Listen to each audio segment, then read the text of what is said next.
കോഴിക്കോട് ഗോവിന്ദപുരം സ്വദേശി ദീപക് ആത്മഹത്യ സംഭവം വലിയ തോതിൽ കേരളം ചർച്ച ചെയ്ത ഒന്നാണ്.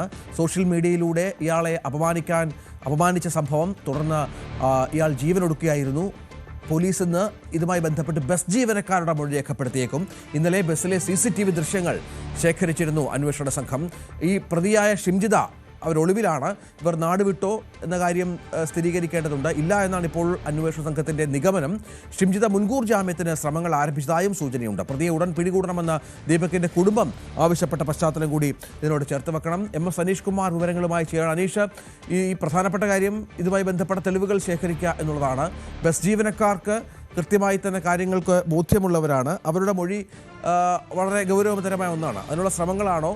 മറ്റു വിവരങ്ങൾ എന്തൊക്കെയാണ്?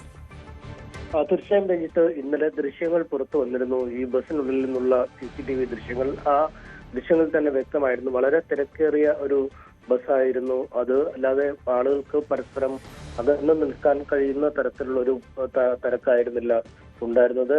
അതുകൊണ്ട് തന്നെ ഈ ബസ്സിനുള്ളിൽ എന്ത് സംഭവിച്ചു എന്നത് ഏറെ നിർണായകമാണ്. ഈ ഷിംജിത നേരത്തെ പുറത്തുവിട്ടത് ആ ബസ്സിൽ നിന്നുള്ള ഏതാനും സെക്കൻഡുകൾ മാത്രം ദൈർഘ്യമുള്ള ഒരു വീഡിയോ ആയിരുന്നു.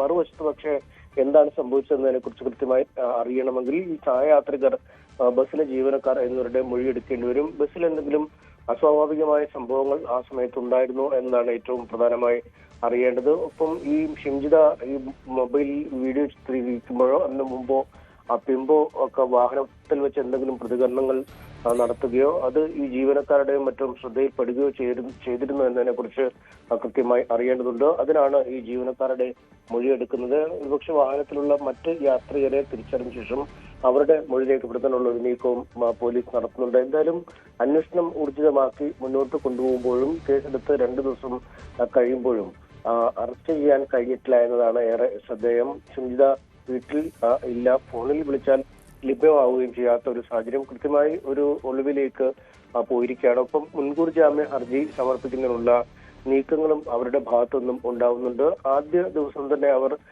ഈ കാര്യങ്ങളെ കുറിച്ച് ദീപക് മരിച്ചതിന് പിന്നാലെ ഫോണിൽ ബന്ധപ്പെട്ടപ്പോഴും താൻ ചെയ്ത കാര്യങ്ങളെ ന്യായീകരിച്ചത്, അല്ലെങ്കിൽ ഇത്തരമൊരു മോശം പെരുമാറ്റം ദീപകിന്റെ ഭാഗത്തുനിന്നും ഉണ്ടായി എന്ന ഒരു വാദത്തിൽ ഉറച്ചു നിൽക്കുന്ന സാഹചര്യമാണ്.